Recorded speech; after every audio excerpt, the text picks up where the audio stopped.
So hello everyone, आज हम लोग देखने वाले हैं प्रॉफिट एंड लॉस का लास्ट सेशन जो कि क्लास नंबर 8 है। एंड आज के सेशन में हम लोग मेंस रिलेटेड क्वेश्चंस डिस्कस करने वाले हैं। ऑल्दो ये सारे क्वेश्चंस एकदम हार्डकोर मेंस के लेवल के नहीं है। कुछ क्वेश्चंस आपको मेंस के लेवल के लगेंगे और कुछ क्वेश्चंस यू कैन से कि प्रोबेबली एसबीआई या आईबीपीएस पीओ के प्रीलिम्स में भी आने लायक है या फिर आरआरबी क्लर्क के मेंस में भी आने लायक है। ठीक है, तो थोड़े से मतलब मीडियोकर लेवल के क्वेश्चंस हैं, राइट। सो चलो शुरू करते हैं। This is the first question in front of you. चलो सॉल्व करो। क्या हुआ, करो सॉल्व। आज क्लास में ज्यादा बच्चे नहीं है, सिर्फ एक ही स्टूडेंट आया हुआ है जो कि मेरे सामने बैठ के मुस्कुरा रहा है। करो जल्दी करो, इतना टाइम लेने से नहीं होगा। फट फट करो, एकदम फट फट। X and y are the greatest root of the equation जो भी दिया हुआ है रेस्पेक्टिवली। तो पहले एक्स और वाई निकालो। अब इस क्वेश्चन को सॉल्व करने के लिए आप सबका क्वाड्रेटिक इक्वेशन हो जाना चाहिए। ठीक है, अगर नहीं हुआ है तो वीडियोस देख लेना, मैंने ऑलरेडी वीडियोस अपलोड करके रखा हुआ है। तो अगर मैं पहला इक्वेशन लूं, इसमें मैं ज्यादा एक्सप्लेन नहीं करने वाला क्योंकि इस क्वेश्चन के बारे में बहुत सारी चीजें एक्सप्लेन करनी है। तो क्वाड्रेटिक इक्वेशन से रिलेटेड मैं ज्यादा एक्सप्लेनेशन नहीं देने वाला, ये आना चाहिए। इसके रूट्स क्या होंगे? इसके रूट्स होंगे 18,11। अब जो छोटा है उसके साथ नेगेटिव आ जाएगा, जो बड़ा है उसके साथ पॉजिटिव आ जाएगा, यानी ग्रेटेस्ट रूट चाहिए हमको, तो 18 होगा। तो x का वैल्यू हो गया 18। So far as y is concerned, क्या है 16y माइनस 420 इक्वल्स टू 0। तो देख लो, ये तो जैसे आसान था कि 1 और 8 18 इंटू 11 ही 198 होता है। इसमें थोड़ा सा कैलकुलेशन चाहिए। 21 इंटू 2 42 होता है, 14 इंटू 3, ठीक है, तो इससे हो जाएगा 30 और 14 30, 14। जो छोटा है उसके साथ ये बीच वाला साइन आएगा, यानी y का वैल्यू कितना आ गया 30। अब आगे बढ़ते हैं क्वेश्चन में। ये बोला गया है at what price should a person mark his phone that cost him rupees XY, यानी कितना मार्किंग करना चाहिए अगर ये सारे हमको कंडीशंस दिए गए। तो पहले तो मैं कॉस्ट प्राइस निकाल लेता हूं। अच्छा चलो, कॉस्ट प्राइस नहीं भी निकालने से चलेगा, कॉस्ट प्राइस तो मल्टीप्लाई करना ही है हमको। अच्छा, in order that he may offer a discount of this on mark price and still makes a profit of 20%। तो ये मैंने आप सबको प्रॉफिट एंड लॉस में बहुत बार बताया था कि जो कॉस्ट प्राइस से मार्क प्राइस हम लोग बढ़ा के लिखते हैं, फिर मार्क प्राइस से डिस्काउंट घटा के सेलिंग प्राइस लिखते हैं, एंड देन कॉस्ट प्राइस और सेलिंग प्राइस को कंपेयर करके प्रॉफिट लिखते हैं। ये पूरा प्रोसीजर एक बहुत अच्छा एग्जांपल है सक्सेसिव परसेंटेज का। इस पूरे प्रोसीजर में सक्सेसिव परसेंटेज लगता है। मैं फिर से रिपीट कर देता हूं, मैंने क्या बोला। कॉस्ट प्राइस से बढ़ाकर हम लोग मार्क प्राइस लिखते हैं, मार्क प्राइस से घटा के हम लोग सेलिंग प्राइस लिखते हैं, और फाइनली हम लोग कॉस्ट प्राइस और सेलिंग प्राइस को कंपेयर करके प्रॉफिट लिखते हैं। ये पूरा प्रोसेस एक सक्सेसिव परसेंटेज का प्रोसेस है, जो कि दिख ही रहा है कि इस वैल्यू से बढ़ के ये वैल्यू बना, इस वैल्यू से बढ़ के ये वैल्यू बना, एंड एकदम एंड में इनिशियल और फाइनल को कंपेयर करके प्रॉफिट बना। तो यानी इन दोनों का रिजल्टेंट वैल्यू ये होगा, इन दोनों का रिजल्टेंट वैल्यू ये होगा। अब क्या क्या दिया हुआ है हमारे पास देख लेते हैं। अब हमारे पास ये वाला दिया हुआ है और ये वाला दिया हुआ है, ये मिसिंग है, तो निकल जाएगा। हमको पता है कि वर्किंग प्रोसीजर क्या होता है। डिस्काउंट कितना है 27.27, ठीक है। डोंट इवन एक्सपेक्ट कि आज के क्लास में मैं एक एक चीज एकदम पाई पाई करके बताऊंगा आप लोगों को, बिकॉज आज लास्ट क्लास है और मेंस का क्लास है, तो ये सारी चीजें एकदम मुंह जुबानी होना चाहिए, ठीक है, ऑरली होना चाहिए। तो 27.27 मतलब कितना होता है -3/11, क्योंकि डिस्काउंट है। तो -3/11, तो -3/11 को कैसे लिखोगे? 11 से कितना 8, 11:8 या फिर 11 से 8। ओके, नेक्स्ट इसको थोड़ा सा नीचे लिख देता हूं मैं।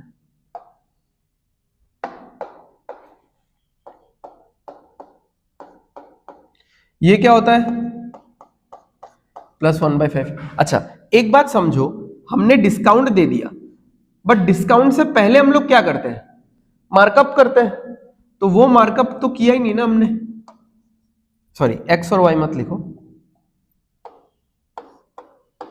वो मार्कअप तो हमने किया ही नहीं। तो मार्कअप किया, फिर एकदम क्रोनोलॉजिकल ऑर्डर में चलो सब लोग। मार्कअप किया, फिर क्या किया? डिस्काउंट दिया, एंड इन दोनों चीजों का कंबाइंड इफेक्ट क्या आता है? इन दोनों चीजों का कंबाइंड इफेक्ट क्या आता है? प्रॉफिट आता है। प्रॉफिट कितना है? हाँ, तो फिर रेशियो क्या होगा? 5 से 6। अब आप लोग हैशटैग ए से बी का वैल्यू कैसे निकाल सकते हो? 5 डिवाइडेड बाई 11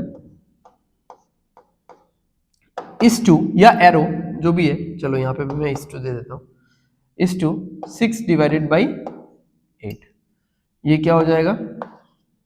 3 और 4। फिर क्रॉस मल्टीप्लाई करो, कितना आएगा? 20:33। अब ये जो रेशियो आपका निकला, ये किस चीज का रेशियो निकला? ये वाला रेशियो। तो ये वाला रेशियो क्या होता है? मार्कअप होता है। और मार्कअप में हम लोग किन दोनों चीजों को कंपेयर करते हैं? कॉस्ट प्राइस और मार्क प्राइस। तो ये है कॉस्ट प्राइस, ये है मार्क प्राइस। ठीक है,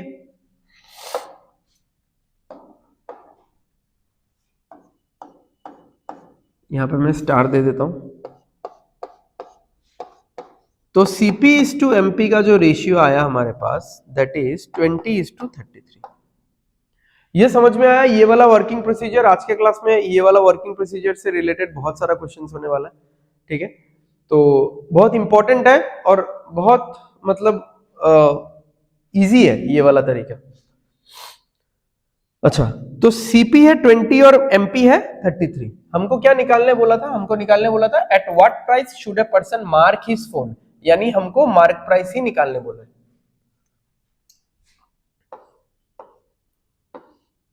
बताओ सीपी क्या है? अब आप देख सकते हो कि सीपी क्या है। कितना है सीपी? 540 है। 18 इंटू 30 एक्स वाई। ठीक है, तो सीपी अगर 540 है, सॉरी 5400 आएगा ना, नहीं नहीं 540 आएगा, सही। ठीक है, यानी इंटू कितना करना चाहिए मुझे? 27। तो यहां पे भी इंटू 27 करना चाहिए। तो क्या आएगा? 891। ठीक है, अब ये 891 निकालने में भी आप लोग ज्यादा टाइम वेस्ट मत करो। ठीक है, 27 इंटू 33, बीच में क्या आता है? इन दोनों के बीच में एक नंबर आता है 30। 30 माइनस 3 इंटू 30 प्लस 3, ए माइनस बी इंटू ए प्लस बी, ए स्क्वायर माइनस बी स्क्वायर।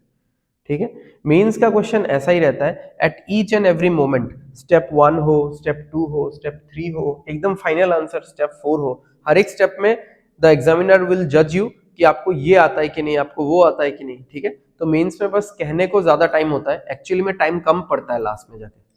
ठीक है, क्योंकि क्वेश्चंस बहुत तगड़ा होता है। Got it? समझ में आ गया? तो मैं एक बार रिकैप कर देता हूं कि इस क्वेश्चन में हमने क्या किया, कि हमको बोला था कॉस्ट प्राइस जो है वो दो क्वाड्रेटिक इक्वेशन के आंसर का प्रोडक्ट है।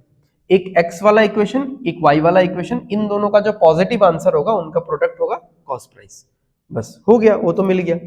उसके बाद the most important part of this question was this, and इसीलिए आज के क्लास में रिवीजन मानो या कुछ भी चीज मानो, बिकॉज मैंने देखा है स्टूडेंट्स को इसमें लैग करते हुए, ये वाला कंसेप्ट मैंने बहुत रखा हुआ है। ठीक है तो ये पूरा का पूरा सक्सेसिव परसेंटेज पे डिपेंड करता है, राइट? चलो,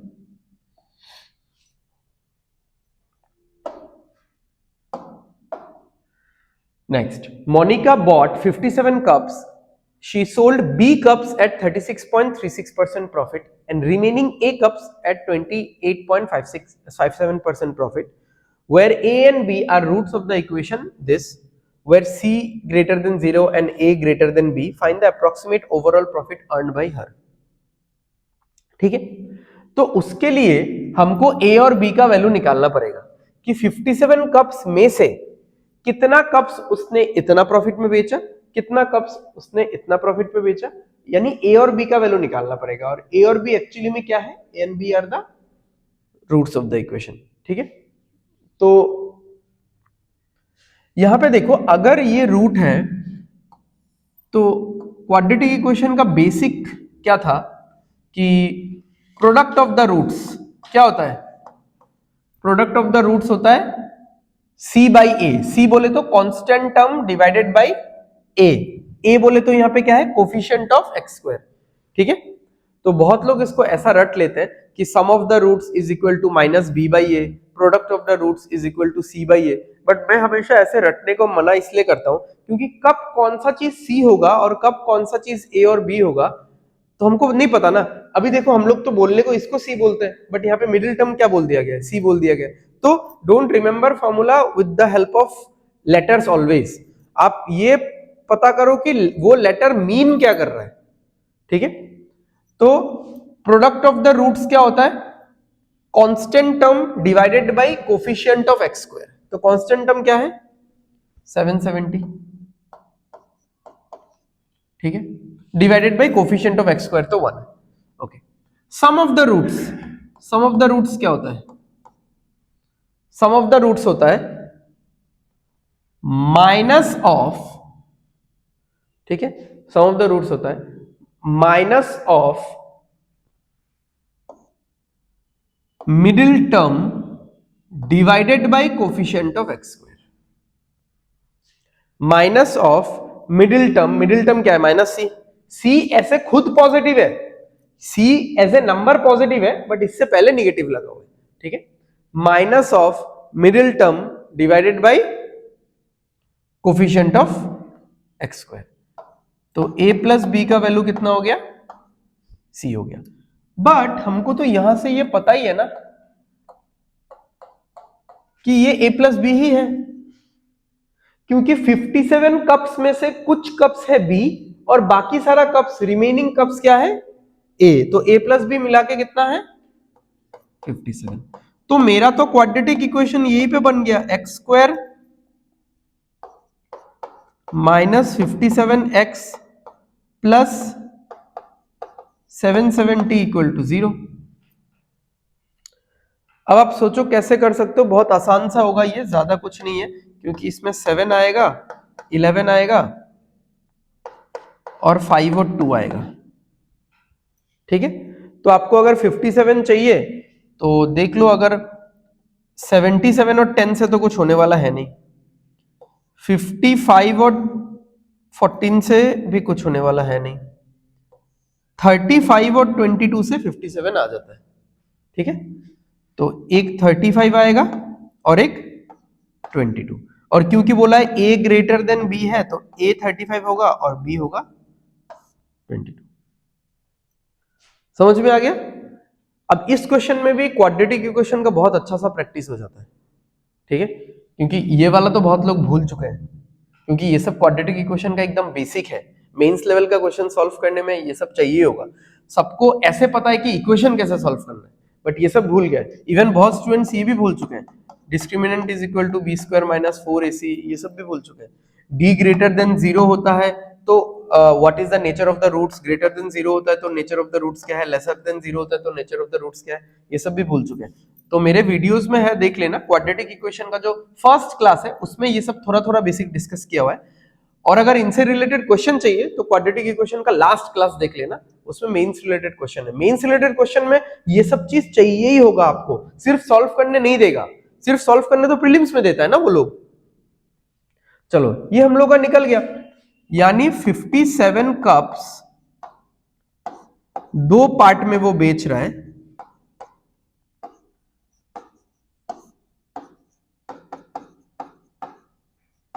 ऐसे करके।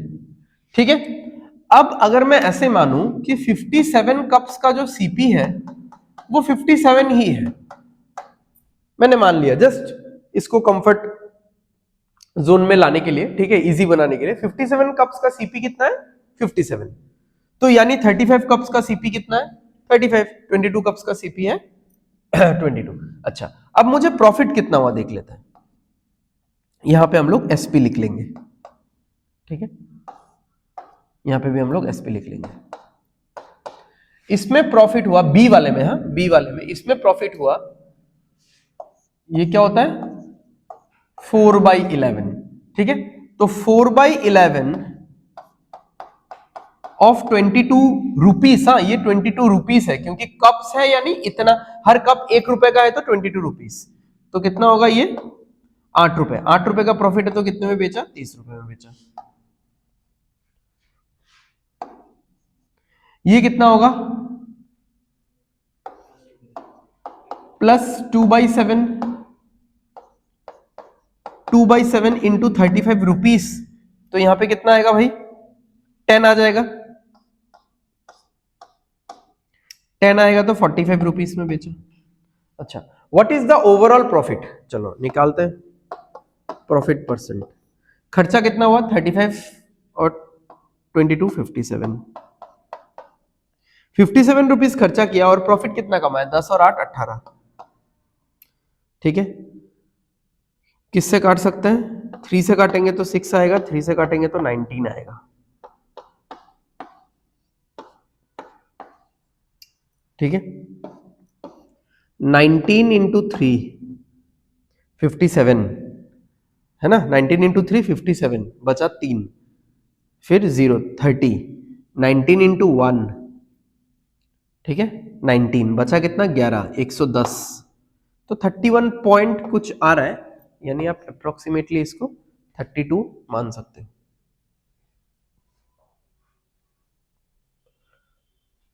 ये क्वेश्चन इजी भी है टफ भी है। इजी उनके लिए जिनको क्वाड्रेटिक इक्वेशन का पूरा फुल ऑन बेसिक आता है, टफ उनके लिए है जिनको क्वाड्रेटिक इक्वेशन का बेसिक्स नहीं पता है, ठीक है। तो इतना समझ लो कि क्वाड्रेटिक इक्वेशन का सिर्फ सॉल्व करना आना is not like sufficient for mains exam, solve तो प्रीलिम्स में भी कर लेते हैं हम लोग।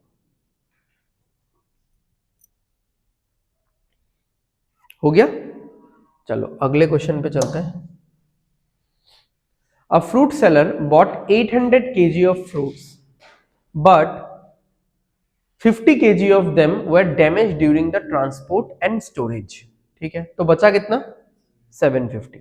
He marked the remaining fruits 33.33% above the cost price and sold them at 4x% discount to obtain a 5x% profit, ठीक है। तो देखो यहां पे ये वाला चीज काम में आएगा कि सेलिंग प्राइस दो तरीके से निकल सकता है।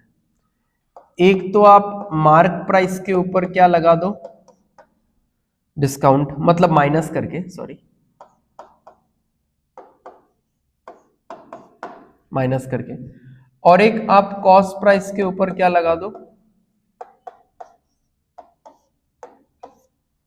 प्रॉफिट परसेंट, है ना। सेलिंग प्राइस दो तरीके से निकल सकता है। तो मुझे एकदम फाइनल प्रॉफिट कितना हो रहा है 5x, तो अगर मैं कॉस्ट प्राइस को C पकड़ता हूं, C into 100 plus 5x divided by 100, ऐसा लिखा जा सकता है कॉस्ट प्राइस, ठीक है। क्योंकि अगर मैं बोलता कि मान लो ये 20 है तो आप लोग बोलते 120% ऑफ सीपी, तो ये 120 आया कैसे, क्योंकि आपने 100 प्लस 20 किया और ये परसेंटेज हटा दो तो नीचे क्या आएगा फिर, तो वही है यहाँ पे, ठीक है। अच्छा, बट ये तो हमने सेलिंग प्राइस निकाला with the help of cost price, अब ये सेलिंग प्राइस हम लोग निकाल सकते हैं with the help of mark price. तो मार्क प्राइस मान लो M है, मार्क प्राइस इनटू डिस्काउंट कितना है 100 minus 4x divided by 100, but mark price का वैल्यू दिया हुआ है क्या यहाँ पे, कहीं पे कुछ नंबर वैल्यू नहीं दिया हुआ है, तो फिर मार्क प्राइस को हम लोग यूज नहीं कर सकते यहाँ पे, ठीक है। अब मार्क प्राइस को भी आपको क्या करना पड़ेगा, कॉस्ट प्राइस के टर्म्स में लिखना पड़ेगा। अब देखो उन्होंने क्या बोला है ना, he marked the remaining fruits 33.33% above the cost price, ठीक है, तो कॉस्ट प्राइस कितना है बताओ हम लोग का, कॉस्ट प्राइस कितना है, सी है, ठीक है, मतलब पूरा सामान का, ठीक है, पूरा सामान का ओवरऑल कॉस्ट प्राइस कितना है, सी, यानी 800 केजी का कॉस्ट प्राइस इज रुपीस सी, और पूरे 800 केजी के कॉस्ट प्राइस पे मुझे कितना प्रॉफिट हो रहा है, 5x%, तो मैंने लिख दिया कि इतना मेरा सेलिंग प्राइस है। अब अगर मुझे उसको मार्क प्राइस के हिसाब से भी लिखना है तो मेरा सेलिंग प्राइस ये है, क्योंकि अभी अगर मैं बोलूं कि 10% डिस्काउंट है तो बताओ सेलिंग प्राइस कितना है, बताओ, नहीं नहीं परसेंटेज में बताओ, 10% डिस्काउंट है तो सेलिंग प्राइस कितना होगा, 90%।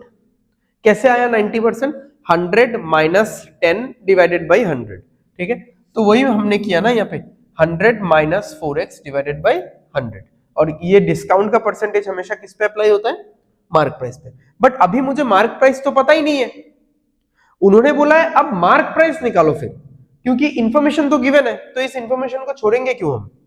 मार्क प्राइस होगा कॉस्ट प्राइस से 33.33% अबव, यानी 4/3 टाइम्स। तो ये जो मार्क प्राइस है ये होगा कॉस्ट प्राइस का कितना गुना, 4/3 टाइम्स। बट यहां पे एक बात है, ये कॉस्ट प्राइस गलत है थोड़ा, क्योंकि यहां पे जो कॉस्ट प्राइस है ये सी, ये किसका है, 800 केजी का। क्यों 800 केजी का है, क्योंकि मैंने खरीदा था तो उतना ही, जब मैं अपना लॉस प्रॉफिट कैलकुलेट करूंगा तो मैं तो अपने खरीदे हुए दाम पे कैलकुलेट करूंगा ना। अच्छा, वेरी गुड। बट जब मैं दाम बढ़ा के रख रहा हूं, उन्होंने इसलिए बोला है कि he mark the remaining fruits, remaining बाकी का 30% अबव द कॉस्ट प्राइस, तो रिमेनिंग फ्रूट्स का दाम कितना होगा, 750 डायरेक्ट नहीं होगा, आप ऐसा समझ लो, ऐसा बोल सकते हो इसको कि 800 केजी का दाम अगर रुपीस सी है तो 750 केजी का दाम रुपीस सी बाई 800 इंटू 750 होगा, ये होगा कॉस्ट प्राइस, ये होगा कॉस्ट प्राइस। तो सी इंटू 750 बाई 800, ये है रिमेनिंग फलों का दाम। अब देख लो ध्यान से, रिमेनिंग फलों के दाम को पहले मैंने बढ़ाया, अब ये क्या बन गया, मार्क प्राइस, इस पे फिर मैंने लगाया क्या, डिस्काउंट, अब ये क्या बन गया, सेलिंग प्राइस, और पूरे कॉस्ट प्राइस पे मैंने लगाया प्रॉफिट, तो ये भी क्या बन गया, selling price. Selling price is equal to selling price. अब देखो यहां पे क्या क्या कैंसिल हो रहा है, ये सी और ये सी कैंसिल हो जाएगा, यहां पे कैंसिल आउट करो थोड़ा, देखो 3 से ये कटेगा 250 आएगा, 4 से ये कटेगा 200 आएगा, 250 बाई 200 इंटू ये 100 और ये 100 कट जाएगा, इतना आएगा यहाँ पे,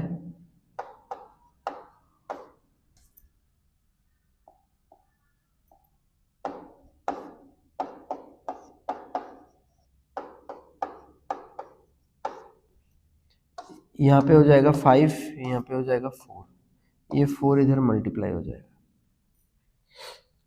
अब करो फिर नेक्स्ट, 500 माइनस 20x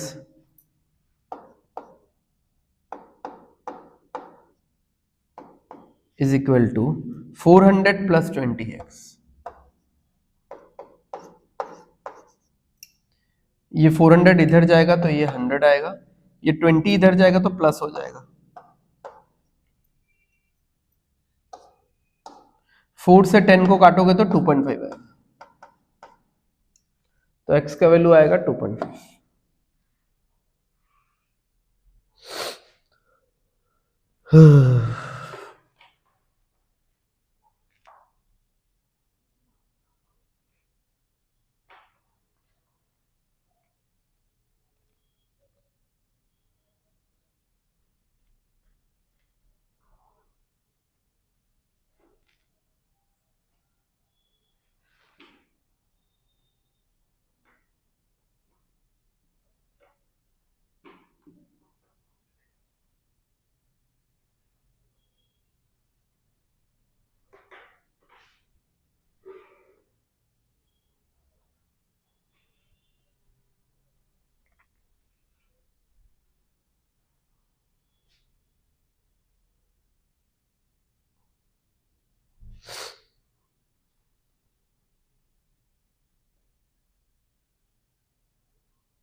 हो गया? चलो नेक्स्ट।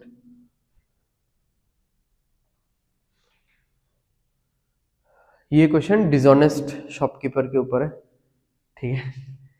तो चलो देखो, डिसऑनेस्ट शॉपकीपर में बस आपको यही 2% का बस ध्यान रखना है। एक है चीटिंग वाइल बाइंग, एक है चीटिंग वाइल सेलिंग, ठीक है? चीटिंग वाइल बाइंग यानी हम लोग जब, मैं एक अगर रिटेलर हूं और मैं जब होलसेलर से सामान खरीदने जाऊंगा, तो हम लोग जब भी किसी से सामान खरीदने जाते हैं, हमारा मेंटेलिटी क्या रहता है कि मैं थोड़ा ज्यादा लेके आ जाऊं उससे, तो प्लस यूज करना है आपको, ठीक है? और जब हम लोग किसी को सामान बेचते हैं, जैसे अगर मैं एक रिटेलर हूं और मैं कस्टमर को बेच रहा हूं, तो हमारा मेंटेलिटी क्या रहता है कि मैं उसको कम बेचूं, तो उसके फ्रैक्शन में आप माइनस यूज करो, ठीक है? तो प्लस और माइनस का कंसेप्ट तो एकदम इजी है, बट जब आप रेशियो लिखोगे, लेफ्ट हैंड साइड का रेशियो हमेशा छोटा होना चाहिए, राइट हैंड साइड का रेशियो हमेशा बड़ा होना चाहिए, ठीक है? अब ये सब जब हमने पूरा पूरा क्लास किया था तो थोड़ा डिटेल में मैंने समझाया था, तो अभी के लिए इतना ही रिवीजन के लिए काफी है। तो a dishonest shopkeeper sold rice at 25% discount. अब ये तो नॉर्मल परसेंटेज है, इसमें आप कुछ ज्यादा हाईफाई मत सोचो, जैसा है वैसा लिखो। 25% डिस्काउंट यानी क्या होगा? 4:3, ठीक है? But cheated during weighing and sold 975 gram of rice in place of 1 kg। अब ये परसेंटेज में नहीं दिया है, डायरेक्टली वैल्यू में दे दिया है, तो 975 यहां होगा और ये 1 kg यहां पे होगा, ठीक है? 975 यहां पे होगा और 1 kg यहां पे होगा। लेफ्ट हैंड साइड में हमेशा बड़ा वैल्यू और राइट हैंड साइड में छोटा वैल्यू, ठीक है? अच्छा, he made an overall profit, यानी ओवरऑल जो प्रॉफिट होता है वो कितना होता है? यानी 9:10। By what percentage did he markup the rice? तो उसने पहले मार्किंग भी किया होगा, सिंपल सा बात है, बिना मार्कअप के डिस्काउंट कैसे दे देगा, ठीक है? वही कंसेप्ट है, फिर से इसमें भी क्या लगता है, सक्सेसिव परसेंटेज ही यूज होता है। तो अगेन आपको अगर यहाँ पे x/y निकालना है, तो आप क्या करोगे, 9 को इन दोनों से डिवाइड करोगे, तो 9 डिवाइडेड बाई, अच्छा मैं ना पहले इसको काट देता हूँ, 25 से काटोगे तो 39 होगा, 25 से काटोगे तो 40 होगा, है ना? क्योंकि 25 इंटू 4 तो 100 होता है, तो 25 इंटू 40 कितना होगा, 1000, उससे एक 25 कम है, तो 4 इंटू 39 होगा ये, इस टू सॉरी 10 डिवाइडेड बाई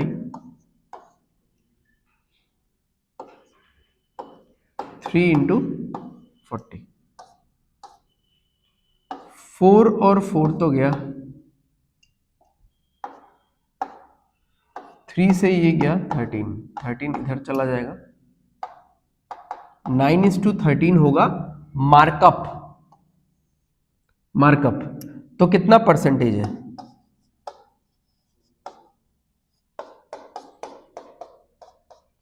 +4/9, नीचे 9 है तो 11 का टेबल होता है, और 11 का टेबल में कौन सा नंबर, 4th मल्टीपल,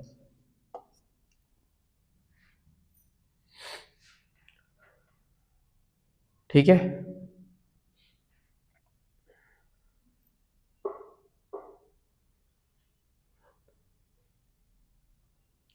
अब ये क्वेश्चन जैसे SBI PO, IBPS PO या फिर IBPS क्लर्क के मेंस में भी you can expect this kind of questions, ठीक है?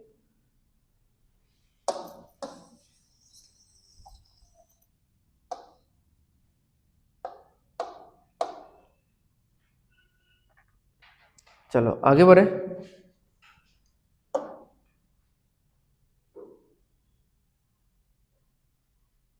हाँ, अब यहाँ पे देखो, ये भी डिसऑनेस्ट शॉपकीपर का है, इसमें पूरा पूरा सब कुछ है, देखो, a shopkeeper cheated the wholesaler by 20%, तो पहले लिखो 1/5।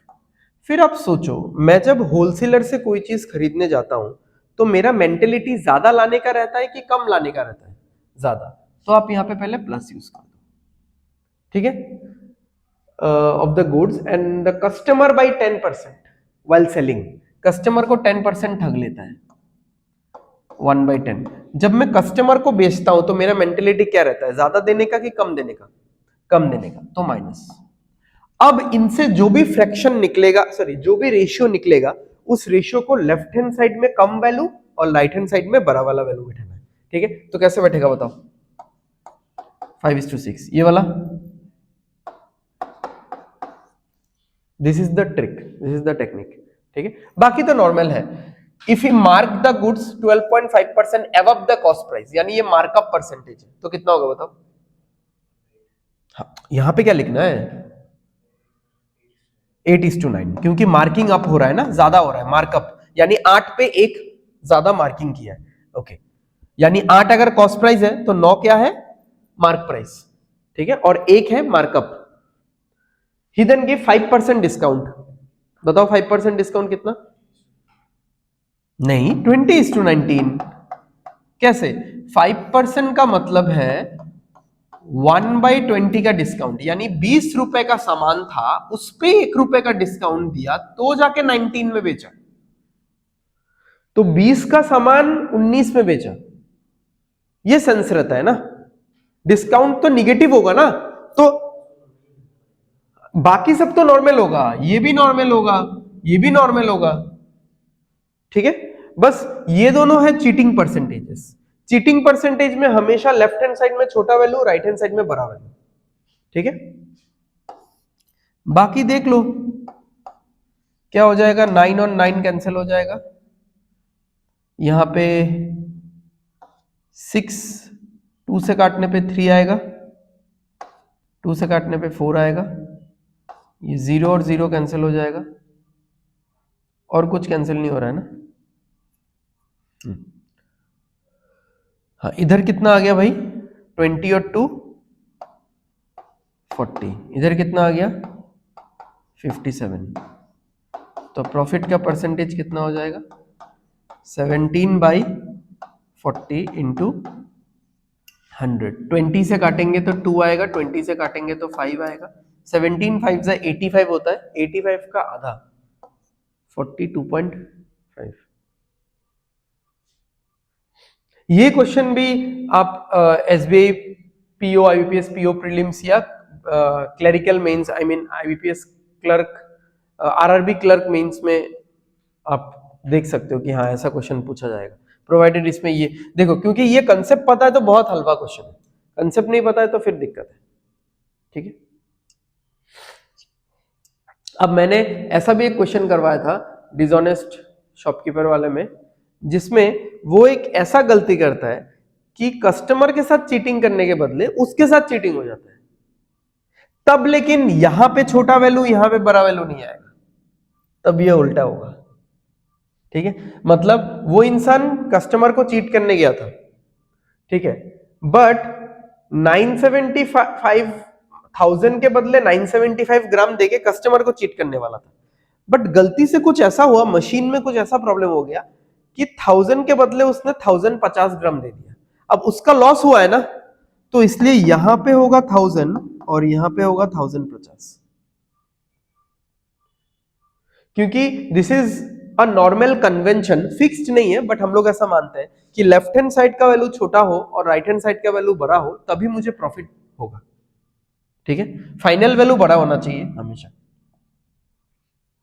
नेक्स्ट, अच्छा अब बैक टू बैक दो कैटेगरी के क्वेश्चन है, इसमें हम लोग नॉर्मली करेंगे, फॉर्मूला भी देखेंगे। नेक्स्ट वाले में फॉर्मूला नहीं लगने वाला है, ठीक है, मतलब दूसरा कोई फॉर्मूला है तो आई डोंट नो, ठीक है, बट बेसिक फॉर्मूला नहीं लगने वाला है, हम लोग नॉर्मल रेशियो से देखेंगे। A shopkeeper sells 2 articles at the same selling price.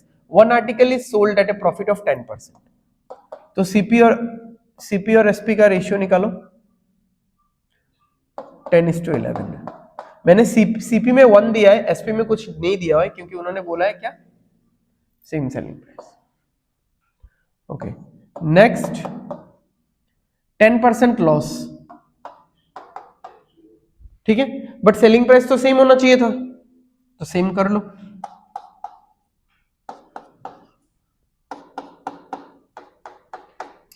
अब देखो टोटल सीपी कितना हो रहा है?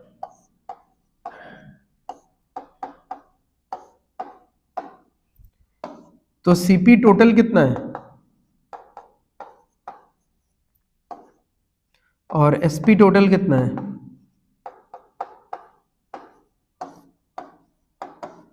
प्रॉफिट है कि लॉस है? लॉस है। कितना लॉस है? 2 रुपए का लॉस है आउट ऑफ 200 इंटू 100।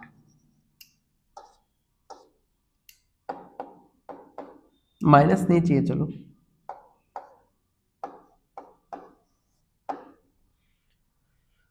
समझ में आ रहा है? यहाँ पे 90 है कॉस्ट प्राइस, यहाँ पे 110 है, दोनों मिला के 200 है selling price, sorry cost price, और दोनों सेलिंग प्राइस मिला के 198 है। तो कितने का लॉस हो रहा है? 2 रुपए का लॉस हो रहा है आउट ऑफ 200, तो 1% है। अब बात यह है कि इस तरीके के क्वेश्चन का आंसर ऐसे नहीं निकाल के बहुत सिंपली हमेशा निकाल सकते हैं हम लोग, और हमेशा ऐसे क्वेश्चंस में आंसर क्या होगा? लॉस ही होगा। ठीक है, यानी कंडीशन क्या क्या है मैं लिख देता हूं। कंडीशन है CP same, sorry SP same. Next condition है प्रॉफिट का percent is equal to loss का परसेंट। ये दोनों कंडीशन होना ही चाहिए। ठीक है, तो हमेशा लॉस ही होगा अल्टीमेटली। ओवरऑल जो है, ओवरऑल कभी भी प्रॉफिट नहीं होगा, ओवरऑल हमेशा लॉस होगा। बट वो लॉस क्या होगा? 10 का स्क्वायर डिवाइडेड बाई 100, या फिर आप इसको जनरलाइज तरीके से ऐसे लिख देना, x का स्क्वायर डिवाइडेड बाई 100।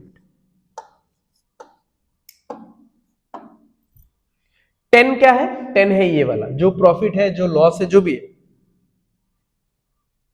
तो यहां पे अगर मान लो 20 रहता तो मैं बोल देता 20 का स्क्वायर डिवाइडेड बाई 100, तो 4% होता आंसर।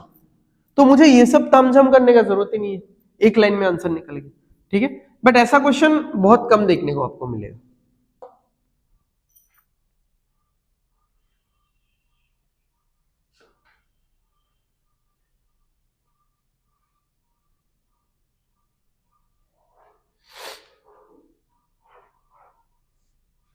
ठीक है, चलो और एक question similar. A shopkeeper sells 2 articles at the same selling price. One article is sold at a profit of 20%. बताओ ratio? 5:6 and the other at a loss of 10%. क्या होगा? अब इसमें देखो, अब इसमें बात यह है कि ये अलग है और ये अलग है, तो हम लोग वो फॉर्मूला यूज नहीं कर सकते। ठीक है, आई गेस इसका भी और एक बड़ा सा फॉर्मूला है, मुझे तो याद नहीं है क्योंकि मैं ज्यादातर कंसेप्ट से ही सॉल्व करता हूँ, फॉर्मूला इतना यूज नहीं करता। बट आई गेस एक बड़ा सा फॉर्मूला है इसका, अगर अलग अलग हो तो भी। तो इसको सेम बनाते हैं, पहले इंटू 6 करते हैं, यहाँ पे भी इंटू 6, 6 6 36, इंटू 4 करते हैं, यहाँ पे भी इंटू 4, 30 36 40 36। सीपी टोटल कितना आ रहा है भाई? 70। और एसपी टोटल कितना आ रहा है? 72। क्या हो रहा है? प्रॉफिट हो रहा है इस बार। कितने का प्रॉफिट है? 2 रुपए का प्रॉफिट है आउट ऑफ 70 इंटू 100। ठीक है, अच्छा आप ये बताओ मुझे बस, 2/7 कितना होता है? 2/7 इंटू 100 कितना होता है? 28.56 या 57 जो भी है। बट इस बार तो नीचे एक 10 भी है, तो 28.57 नहीं होके 2.857 होगा, या 2.85 भी, या 86 भी रख सकते हो। ठीक है,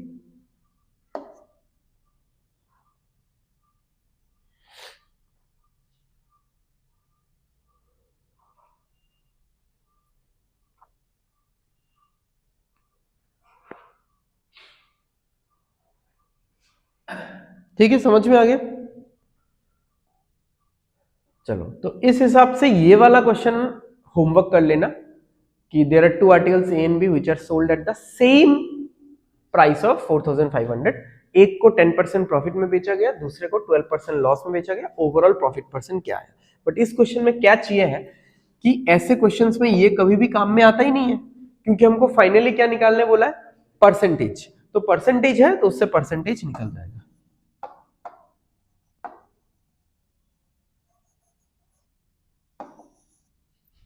ठीक है, चलो नेक्स्ट।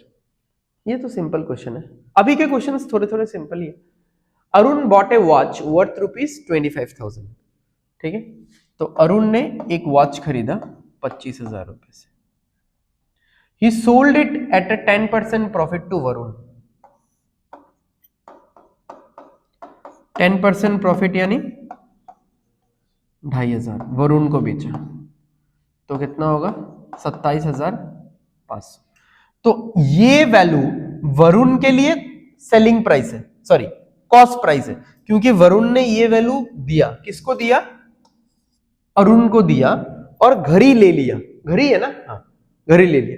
तो अभी अरुण के पॉकेट में कितना है 27,500, यानी वो थोड़ा अभी एलिवेटेड लेवल पे चला गया है, ठीक है। पहले उसके पास 25,000 था, 25,000 नहीं था, उसके पास घड़ी था जिसका कीमत 25,000 था, ठीक है। अभी उसके पास 27,500 रुपए है, ठीक है। या फिर आप ऐसा मान सकते हो कि अरुण के पास पहले 25,000 रुपए था पॉकेट में, वो दुकान में जाके 25,000 रुपए दिया और घड़ी लेके आया, और अब इस घड़ी को वरुण को दिया, तो अब उसके पॉकेट में कितना आ गया 27,500। यानी जब वो दुकान गया था उसके पॉकेट में 25,000 था, और अब वरुण को वही घड़ी बेच के उसके पॉकेट में 27,500 है, ठीक है। अब वरुण इस घड़ी को फिर से अरुण को बेचता है एट ए प्रॉफिट ऑफ 5%। ओ हाँ, लॉस ऑफ 5%। तो 10% कितना होता है 27,50, तो ये कितना होगा 1375,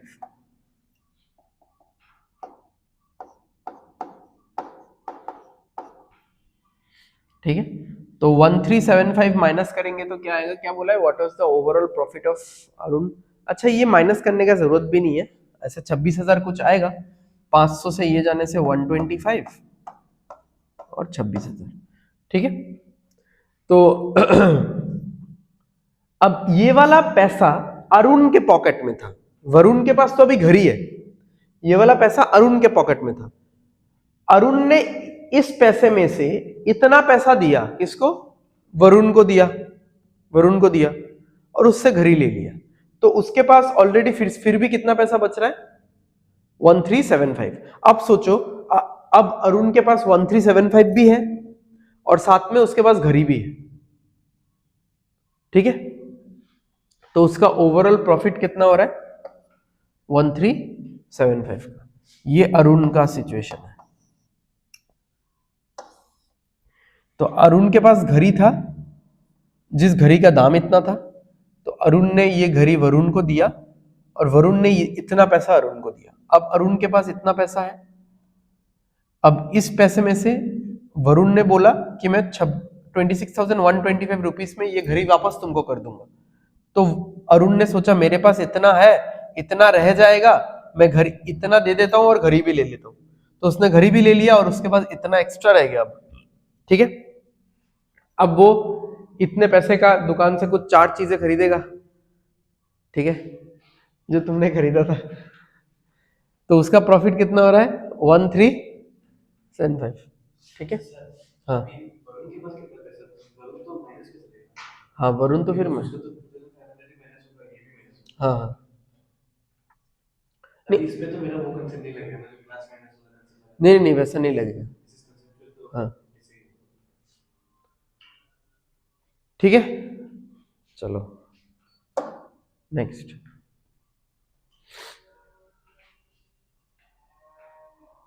Arun sells a shirt for 5x ₹5x, यानी ये सेलिंग प्राइस है, after a discount of ₹45 and gains a profit of 20%। Had he sold the shirt at a 20% discount, his profit would be, ठीक है। यानी यहां पे बस डिस्काउंट चेंज हो रहा है और कुछ नहीं चेंज हो रहा है, कॉस्ट प्राइस चेंज नहीं हो रहा है, मार्क प्राइस भी चेंज नहीं हो रहा है, ठीक है।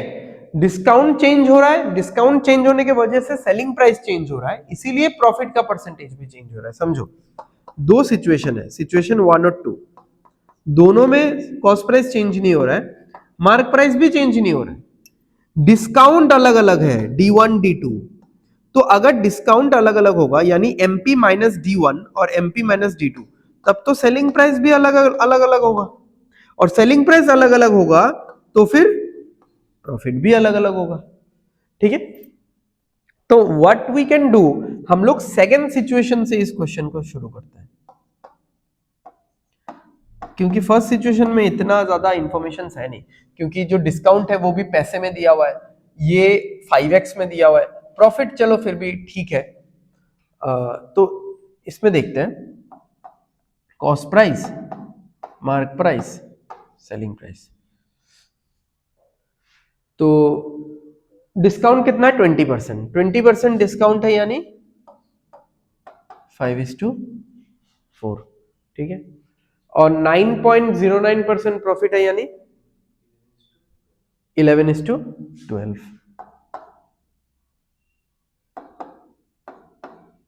तो इसको तो मैच करना पड़ेगा, यहां 3 से मल्टीप्लाई कर दो, यहां 3 से मल्टीप्लाई कर दो, क्या आ रहा है ये 11:15:12।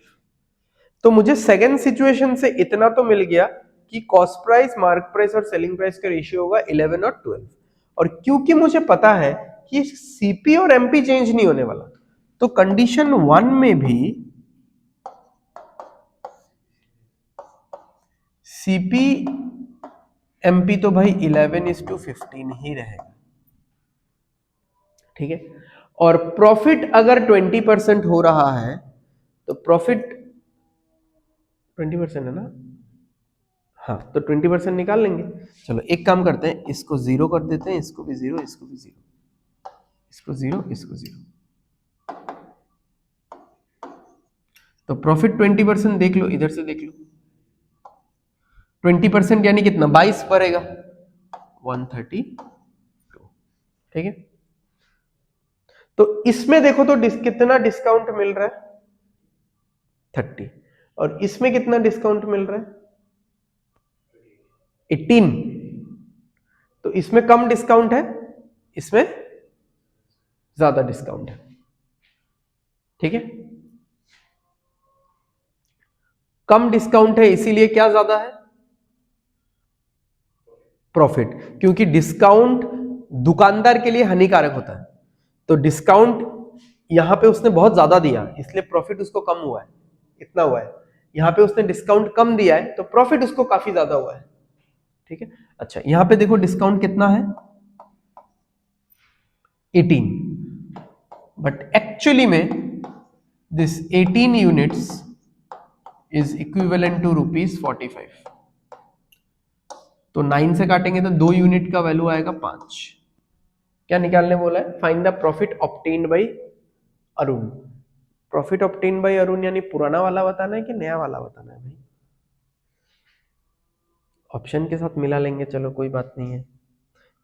यहां पे कितना है प्रॉफिट, सॉरी, नया वाला ही निकालना है ना शायद, had he sold find the profit obtained by Arun. चलो नया वाला देखते हैं, अगर ये होगा तो 30 होगा तो इंटू 15, हाँ तो प्रॉफिट तो यही है ना, सॉरी 10 है 10, तो इंटू 10 यहाँ पे थोड़ा लिखा हुआ होना चाहिए था पहले वाला कि अभी वाला, ठीक है, या फिर शायद पहले वाला होगा क्योंकि ये तो हेड से शुरू हुआ है, इंटू 10 होने से 50 होता है, 50 तो ऑप्शन में है ना, हाँ थोड़ा सा डाउटफुल है, चलो कंसेप्ट तो समझ में आ गया आप लोगों को, कोई इशू नहीं है। यहां पे देख लो कितना है प्रॉफिट, यहां पे तो 22 रुपए है ना प्रॉफिट, 22 यानी इंटू 11 कोई नहीं, देखो यहां पे प्रॉफिट है +20, सॉरी +10, तो 2 का वैल्यू 5 है, तो इसको अगर 10 बनाना है, अच्छा मैंने 10 से मल्टीप्लाई किया था ना पहले, हाँ नहीं ये वाला मैंने गलत किया था, मेरा प्रॉफिट कितना है 10 है ना, तो 10 के लिए तो इंटू 5 करना पड़ेगा ना, तो 10 यूनिट आया, 10 यूनिट का वैल्यू कितना है 25 है, तो प्रॉफिट कितना होना चाहिए 25, जो कि ऑप्शन में नहीं है। ठीक है, मैंने गलती से 10 मल्टीप्लाई कर दिया था, यहां पे 10 देखा तो 10 मल्टीप्लाई कर दिया था, एनीवेज 5 मल्टीप्लाई करना है तो 25 आएगा, 25 ऑप्शन में नहीं है, नन ऑफ दिस भी हो सकता है, बट मैंने जैसे बोला क्योंकि ये हेड से शुरू हुआ था, हेड ही सोल्ड, अगर वो ऐसा करता तो वैसा होता। ठीक है, तो ये कंडीशन 2 वाला नहीं चाहिए हमको, लेने का जरूरत नहीं है, हम लोग कंडीशन 1 वाला ही लेंगे कि यहाँ पे प्रॉफिट है 22, 2 यूनिट का वैल्यू 5 है, तो इंटू 11 तो 22 यूनिट का वैल्यू कितना होगा भाई, 55 होगा। ठीक है, फिर भी यहाँ पे क्वेश्चन थोड़ा सा और क्लियर होता तो सही रहता। तो कंसेप्ट समझ में आ गया। हमने पहले वाला कंडीशन को क्यों नहीं लिखा, क्योंकि यहाँ पे कोई भी क्लैरिटी नहीं था। ठीक है, यहाँ पे बस एक ही परसेंटेज था। देखो फर्स्ट कंडीशन में सिर्फ एक ही परसेंटेज था, बट सेकेंड वाले कंडीशन में 2% था।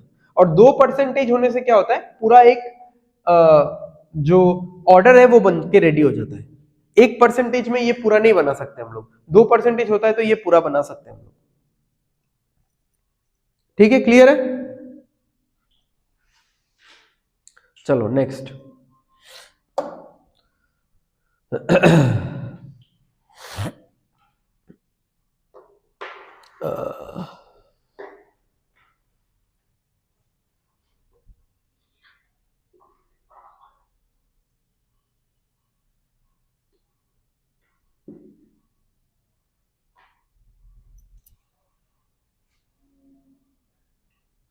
A customer bought 5 articles at a 12.5% discount and also got 1 item free from the shopkeeper.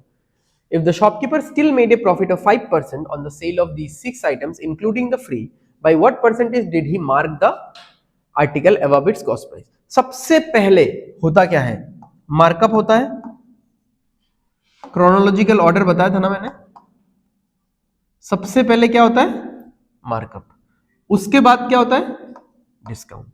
And initial और फाइनल के कंपैरिजन को क्या बोलते हैं, प्रॉफिट। ठीक है, सबसे पहले मार्कअप हुआ जो कि हमको नहीं पता, जो कि निकालना है। उसके बाद क्या होता है, डिस्काउंट। अब यहां पे दो तरीके का डिस्काउंट है, एक है नॉर्मल डिस्काउंट परसेंटेज, तो ये हो जाएगा 8:7। ठीक है, 8 रुपए पे 1 रुपए का डिस्काउंट है तो 8:7। ये तो उसने अपने दुकान के बाहर बैनर में लिख के रखा है। और एक है फ्री वाला डिस्काउंट। अब तुमने 5 सामान खरीदा, ठीक है, और उसने तुमको 1 फ्री दिया, यानी तुमने 5 खरीदा तो वो कितना दे रहा है तुमको, 6 दे रहा है। यानी तुमने 5 खरीद के अगर उससे 6 लिया है तो एक्चुअली में उस दुकानदार का नुकसान हुआ कि प्रॉफिट हुआ है, नुकसान हुआ है।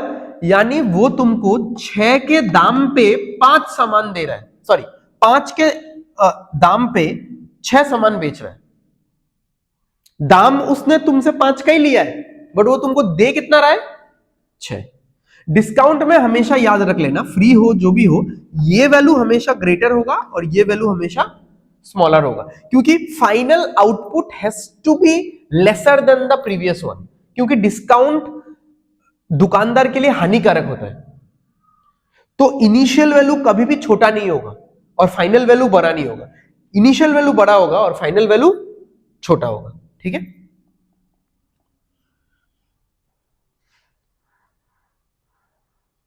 उसने दाम लिया है 5 चीजों का, सामान दिया 6। ठीक है, तो ये पार्ट हो गया डिस्काउंट का, ये पार्ट हो गया मार्कअप का। ठीक है, इन दोनों का रिजल्टेंट क्या होता है हमेशा,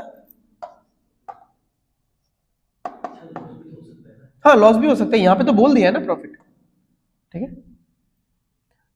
तो 20:21 होगा, क्लियर है। 5% मतलब 1/20 होता है। तो अब देख लो कि x:y का मतलब क्या है, 20/8 × 6 is to 21/5 × 7। अच्छा ये ध्यान रखो, हाँ ये x मतलब CP है और y मतलब MP है, क्योंकि मार्कअप होता है ना, और मार्कअप का इनिशियल स्टार्टिंग कहां से होता है, CP से, और जाता कहां पे है, MP तक। ठीक है, 4 से 5 बार, 4 से 2 बार, 7 से 3 बार, और तो कुछ नहीं, क्रॉस मल्टीप्लाई हो जाएगा इधर, 5 × 25, 12 3 36। तो क्या बोला है, by what percentage did he markup. तो देख लो मार्कअप परसेंटेज कितना होगा +11, इससे ये 9 नहीं है 11 है।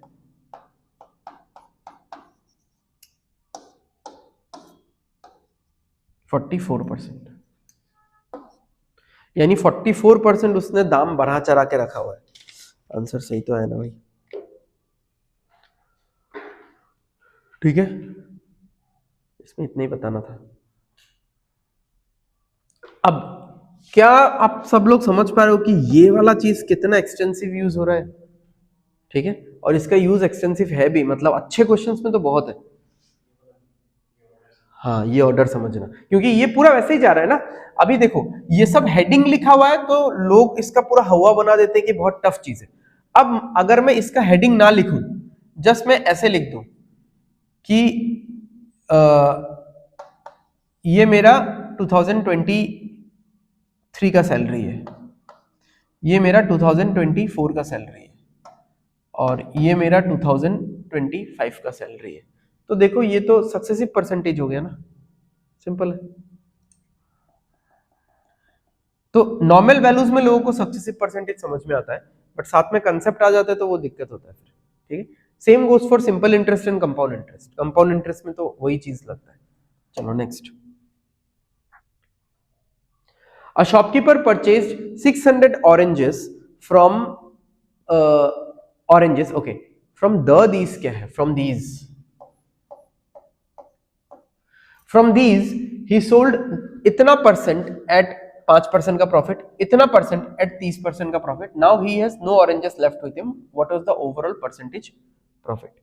ठीक, तो ओवरऑल उसके पास कितना ऑरेंजेस था परसेंटेज में बताओ? 100%।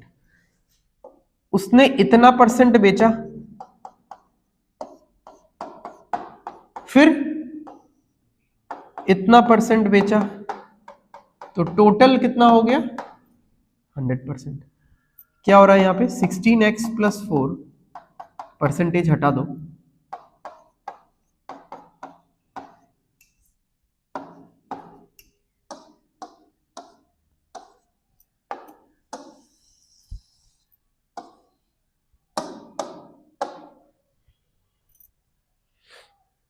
ठीक है, तो यानी उसने कितना आएगा? 40% बेचा 5% के प्रॉफिट पे, और 60 बाकी का 60% बेचा 30% के प्रॉफिट पे। अब आप ये एलिगेशन से भी कर सकते हो और नॉर्मली भी कर सकते हो। ठीक है, मैं दोनों बता देता हूं, पहले नॉर्मली बता देता हूं कि 40% मैंगोज उसने बेचा 5% के प्रॉफिट पे। ठीक है, साथ में बाकी का 60% उसने बेचा 30% के प्रॉफिट पे, which is equal to 100%। Overall पे अगर मैं देखूं 100% उसने बेचा x% के प्रॉफिट पे। पूरे 100 में जब मैं प्रॉफिट कैलकुलेट करूंगा तो मुझे नहीं पता ना कितना आएगा। ठीक है, तो सब परसेंटेज हटा दो, सब तो कट ही जाएगा। 200 + 1800 इक्वल टू 100x, ये हो जाएगा 2000 divided by 100 equal to x। तो प्रॉफिट परसेंट कितना आ गया भाई? नन ऑफ दिस ही आएगा, ये 20%। ठीक है,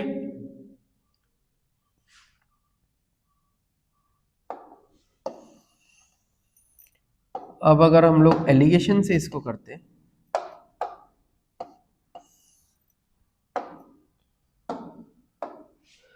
तो थोड़ा सा इसमें मतलब सी एलिगेशन अभी तक मैंने पढ़ाया नहीं है, तो मैं थोड़ा सा ऊपर ऊपर समझा देता हूँ। हाँ, क्योंकि ये क्वेश्चन ऐसा है, इसको एलिगेशन में समझने के लिए थोड़ा सा और कंसेप्ट का जरूरत है। तो जैसे 5% प्रॉफिट हो रहा है, ठीक है, और क्या कितना परसेंट प्रॉफिट हो रहा है? 30% प्रॉफिट हो रहा है। 5% जिस पे प्रॉफिट हो रहा है उसका क्वांटिटी कितना है? 40 है, और जो 30% प्रॉफिट हो रहा है उसका क्वांटिटी कितना है? 60। आई मीन परसेंटेज में ही है, कैंसिल करेंगे तो क्या आएगा रेशियो? 2:3। अब मुझे निकालना है कि ये दोनों मिला के कितना होगा, ये निकालना है। अब ऐसा क्वेश्चन आई डोंट नो तुमने किया है कि नहीं, ठीक है, ये आता है क्या निकालना कि ये दोनों है, ये रेशियो भी है और बीच का वैल्यू गायब है, ठीक है। तो इसमें फिर मतलब मैं अभी जो बताऊंगा ना तो थोड़ा सा मैकेनिकली समझो, ठीक है, क्योंकि मैं कंसेप्चुअली भी बता नहीं पाऊंगा, बहुत टाइम लगेगा। एलिगेशन समझाना इट्स अ बिग टास्क, ठीक है, मतलब आधा घंटा तो समझाना ही पड़ता है, उसके बाद क्वेश्चन है, ठीक है। तो यूजुअली मैं भी ज्यादा प्रेफर करता हूं कि मैं ऐसे कर लूं, ठीक है। अच्छा, तो इन दोनों के डिफरेंस को इस रेशियो में बांटना पड़ेगा, फिर आपको यहां का रियल वैल्यूज मिलेगा, रियल वैल्यूज, ठीक है।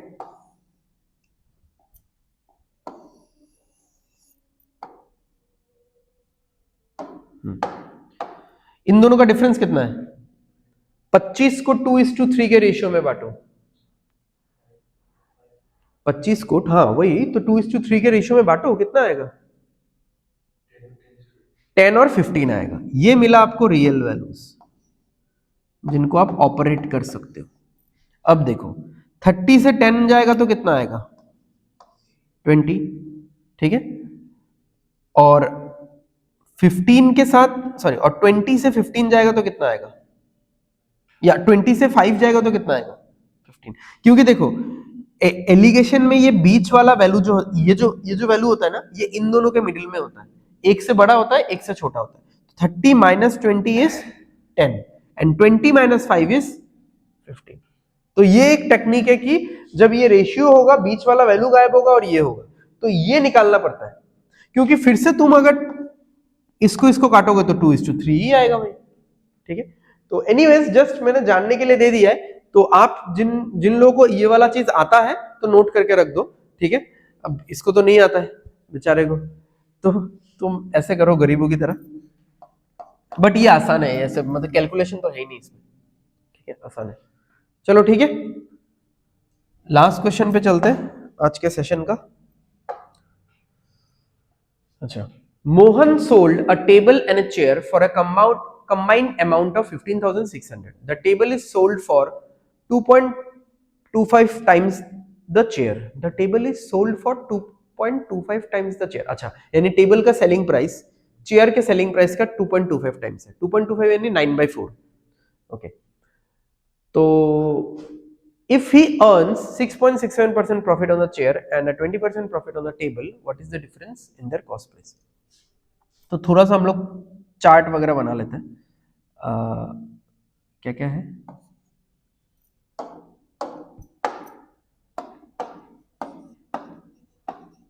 Table, chair, cost price, selling price. अच्छा, नेक्स्ट लाइन से शुरू करते हैं, इसको बाद में देखेंगे, ठीक है। 6.67% ऑन द चेयर, 6.67 यानी 1/15, 1/16 6.25 है, ठीक है। 6.67 यानी 1/15, तो 1/15 है तो मतलब 15 पे एक प्रॉफिट तो 16 आएगा, ओके। 20% यानी ये कितना आएगा? 5:6। अच्छा, अब सेलिंग प्राइस पे फोकस करते हैं। सेलिंग प्राइस पे क्या बोला है? The table is sold for 9/4 times the chair, ठीक है। यानी इसका इसका 9/4 टाइम्स, 4 से 16 कटेगा 4 आएगा और 9 चौके 36 आएगा। यानी ये वैल्यू कितना आ रहा है?